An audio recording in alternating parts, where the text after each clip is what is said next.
नमस्कार। ओम श्री लक्ष्मी नारायण नमः। मित्रों, आज हम बात करेंगे आर्द्रा नक्षत्र के बारे में। नक्षत्र नंबर 6 है आर्द्रा, जिसके बारे में आज हम डिटेल से थोड़ा बात कर लेंगे। देखिए, जो आर्द्रा नक्षत्र होता है ये कंप्लीटली हमारा जिमिनी में आता है। ये कंप्लीट मिथुन राशि में या मिथुन लग्न में कंप्लीटली आता है हमारा जो आर्द्रा नक्षत्र। उससे पहले जो मिक्सिरा था वो क्या होता था ना, 2 चरण वो जिमिनी में आता था और बाकी 2 चरण जो पिछला हमारा टॉरस में आता था। लेकिन ये नक्षत्र ये कंप्लीटली हमारा जिमिनी मिथुन राशि में आता है। इसका जो डिग्री है मिथुन राशि में 6.40 से स्टार्ट होता है, मतलब 6 डिग्री 40 मिनट से स्टार्ट होके 20 डिग्री में खत्म होता है। फिर इस नक्षत्र का जो सिंबल होता है वो एक टीयर ड्रॉप का सिंबल होता है। जब आप रोते हैं ना, आपका जो आंखों में जो आंसू निकलता है, जो टीयर ऑफ अ ड्रॉप, वो इस नक्षत्र का सिंबल होता है। फिर देखिए, ये जो नक्षत्र है यार, इसका जो कॉन्स्टलेशन है एक ही स्टार का होता है। इसमें जो समूह होता है, लेकिन एक ही स्टार इस नक्षत्र में होता है। उसका जो शेप होता है वो थोड़ा डायमंड टाइप का सिंबल में दिखाई देता है और वो बहुत चमकीला तारा होता है, जिस तारा का नाम है बीटल गिस। इस तारा का नाम होता है बीटल गिस का नाम होता है। वो सिंगल तारा है, वो बहुत चमकीला है और डायमंड लुकिंग टाइप का होता है। फिर इसमें जो देवता होते हैं वो होते हैं रुद्र। रुद्र मतलब शिव जी। इस नक्षत्र का जो देवता होता है रुद्र होते हैं। फिर स्वामी होते हैं इस नक्षत्र में, आर्द्रा नक्षत्र में स्वामी होते हैं राहु होते हैं। राहु इसमें स्वामी होते हैं और जो देवता होते हैं वो रुद्र होते हैं।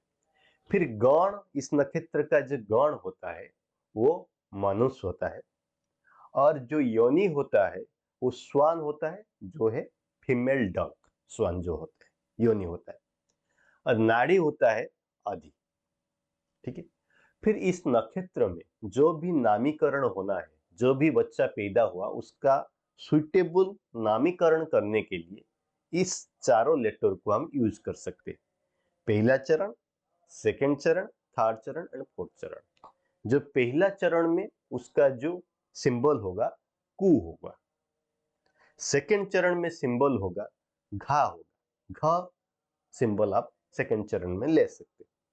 जो उसका थर्ड चरण में सिंबल होगा ना, और जो फोर्थ चरण में सिंबल होगा छ। तो ऐसे ही होता है कु, घा, ना, छ। ये इस नक्षत्र का नामीकरण में, हम जो भी बच्चा पैदा हुआ उसका नामीकरण में ये बेस्ट के लिए यूज हो सकता है। फिर इस नक्षत्र में जो पैदा होते हैं उनका बॉडी शेप कैसा रहता है। देखिए, बेसिक देखिए, इस नक्षत्र में जो पैदा हुए हैं उनका जो फिगर होता है बड़ा फिगर होता है। उनका मुखमंडल बड़ा रहता है।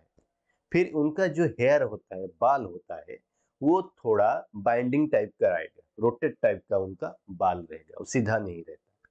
ये दिखाई देता है आर्द्रा नक्षत्र का लोगों में। फिर देखिए, इन लोग जो होते हैं उनका कैरेक्टरिस्टिक्स में एक ही चीज खास देखने आपको मिलेगा, ये इंटेंशनल इमोशनल होते हैं। एक ही चीज इसमें खास आप देखिए, इन लोग में अंदर में बहुत सारा गुस्सा होता है, बहुत सारा एंगर होता है। वो इंटेंशनल होता है। जब वो बाहर आता है ना, वो इमोशनल से आता है। ये कंपेयर कीजिए, जैसे तूफान आएगा ना, एक इंटेंस लेकर आएगा, तूफान मचाएगा, बाद में बारिश होकर वो खत्म हो जाता है। इन लोग ऐसे ही होते हैं।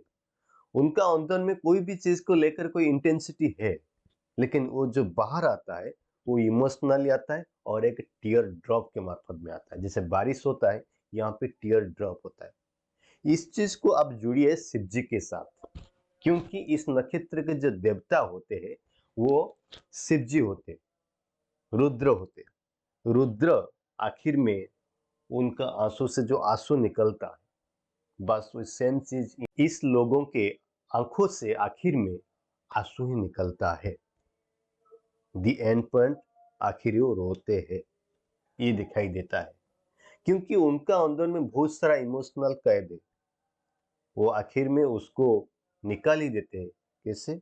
ना आखी का जो टीयर ड्रॉप है उसी मार्फत में वो चला जाता है। जो आधा नक्षत्र में पैदा हुआ है उन लोग में एजुकेशन के लिए बहुत इंटरेस्ट रहता है। वो इंटेलेक्चुअल चीज जानने के लिए बहुत कोशिश करते हैं, क्योंकि यहाँ पे जो स्वामी होते हैं, राहु होते हैं, राहु आपको यहाँ पे कंफ्यूज तो देता है, लेकिन आपको टेक्नोलॉजी डुअल प्रिंसिपल में आगे बढ़ाता है। क्योंकि पहले देखिए, इस जो नक्षत्र है वो मिथुन में आता है, जो डुअल नेचर ही दिखाता है। राहु यहाँ पे आते थोड़ा कंफ्यूज देंगे, राहु यहाँ पे आते आपको टेक्नोलॉजी में आगे बढ़ाएंगे। इसी वजह से आपका जो इंटेलेक्चुअल चीज है इसमें आपका ज्यादा इंटरेस्ट ही रहेगा, लेकिन आप वही चीज में होगा ना, एक इंटेलेक्चुअल चीज को छोड़ के दूसरे को पकड़ेंगे। क्योंकि राहु आपको एक चीज में सच्चाई दिखाएगा, फिर उसको धुला के बता देगा वो सही नहीं है, फिर आगे आप दूसरा चीज में जाएंगे। इसलिए इंटेलेक्चुअल तो आपको मिलेगा, लेकिन कंफ्यूज के साथ मिलेगा। टेक्नोलॉजी मिलेगा, टेक्नोलॉजी का मतलब क्या होता है, वो हमेशा कंफ्यूज है। आज जो चीज है कल नहीं है। राहु आपका आईटी में रिप्रेजेंट करता है, आई राहु आपका सॉफ्टवेयर रिप्रेजेंट करता है। जो आज जो चीज है उसका एक्सपीरियंस 10 साल के बाद उस चीज कोई काम का नहीं होता है, उसका मॉडिफिकेशन हो जाता है। वो चीज हमेशा यहाँ पे दिखाई देता है इस नक्षत्र में। फिर भी इस नक्षत्र में जो पैदा होते हैं उनको एजुकेशन में, हायर पोजीशन में अच्छा मिलता है। वो हर एजुकेशन को ऑक्युपाइड करते हैं। देखिए, इस लोग होते हैं ना, वो तो पढ़ाई करते हैं कुछ और प्रोफेशन उनका कुछ होता है। उनको इंजीनियरिंग में इंटरेस्ट है, एस्ट्रोलॉजी में भी इंटरेस्ट है, उनको सर्विस में इंटरेस्ट है, बिजनेस में भी इंटरेस्ट है। यहाँ के डुअल साइन हमेशा रहेगा उनके अंदर में, प्रोफेशन हो या रियल लाइफ में क्यों ना हो। इसी वजह से उनका डुअल साइन के नेचर से उनका मैरिज लाइफ में थोड़ा कंफ्यूज रहता है। प्रॉब्लम नहीं, लेकिन कंफ्यूज रहता है, इसलिए थोड़ा डिस्टरबेंस रहते हैं, लेकिन ठीक ठाक है। लेकिन वही डुअल नेचर यहाँ पे भी दिखाई देते हैं, क्योंकि पहले तो जेमिनी का है, फिर राहु यहाँ पे उनका स्वामी हो जाते हैं। ठीक है, तो फिर देखते हैं इन लोग इतने सारा चीज के बाद भी वो रेस्टलेस होते हैं, रेस्टलेस ड्राइविंग करते हैं ये लोग। क्योंकि उसका चरण के जो बात करेंगे ना तब उसको सॉल्व कर देंगे हम।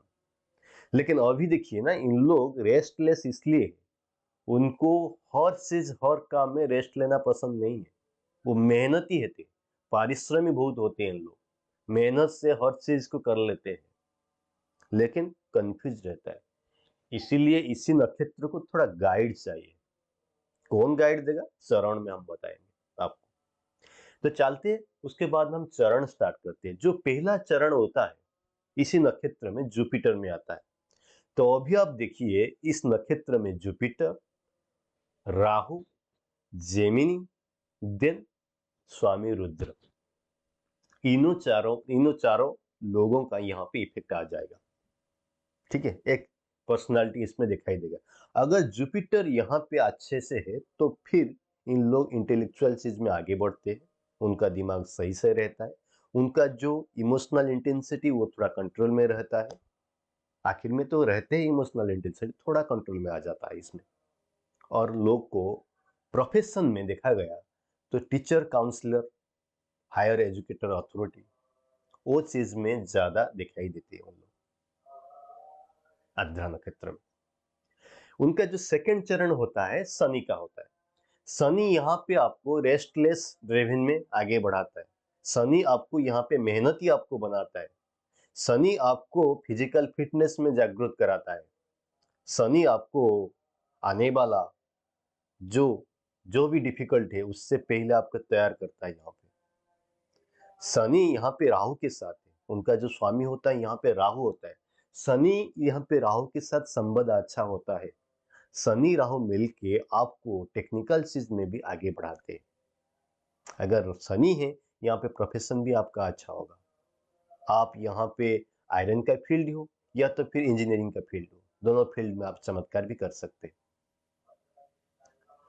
नेक्स्ट में जो थर्ड चरण होता है उसका भी स्वामी शनि होता है। यहाँ पे शनि भी आपको वही चीज जो राहु के साथ मिलके प्रोफेशन में आगे बढ़ाना है, वो चीज में आपको जरूर आगे बढ़ाता है। शनि आपको यहाँ पे पॉलिटिक्स में भी आपको अच्छा खासा आगे बढ़ाता है। नहीं, पॉलिटिक्स में एक सी चीज होता है ना, आपको कंफ्यूजिंग करना है फिर आगे बढ़ना है।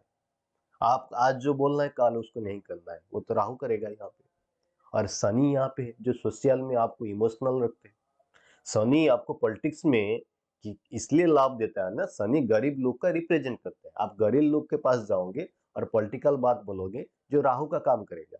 ऐसे ही तो नेचुरली आप डुअल साइन का काम ही करेंगे यहाँ पे। तो इसलिए शनि यहाँ पे आपको पॉलिटिक्स में भी बहुत अच्छा एक प्रोफेशनल के हिसाब में आपको आगे भी बढ़ाता है। फिर आखिर में आता है जुपिटर आता है। जुपिटर यहाँ पे आपको वही चीज एक ऑप्टिमिस्टिक बनाता है। ये राहु के साथ संबंध अच्छा नहीं होता है, इसलिए जुपिटर आपको जितना जुपिटर अच्छा चीज देना था उससे कम होता है। लेकिन जुपिटर आपको एक प्रोफेशनल हो, काउंसलर हो, वो चीज के लिए आगे यहाँ पे प्रेरित करता है। अच्छा फिलोसोफर हो या फिर जर्नलिस्ट हो, इस चीज के लिए जुपिटर यहाँ पे काम करता है। क्योंकि जर्नलाइजिंग इसलिए जुपिटर यहाँ पे हमको दिखाई दे रहा है क्योंकि आप जिमिनी में हो। यहाँ पे आपका कम्युनिकेशन स्किल में अच्छा रहेगा जरूर। अगर जुपिटर आपको सही दिशा दिखाए तो आप एक जर्नलाइजिंग में फील्ड में अच्छा कर सकते हो। तो ठीक है, ये था हमारा आर्द्रा नक्षत्र के बारे में। अगर वीडियो आपको अच्छा लग रहा है तो जरूर सब्सक्राइब कीजिए। मित्रों, फिर मिलता हूं नेक्स्ट नक्षत्र के बारे में। तब तक के लिए रहता हूं नमस्कार।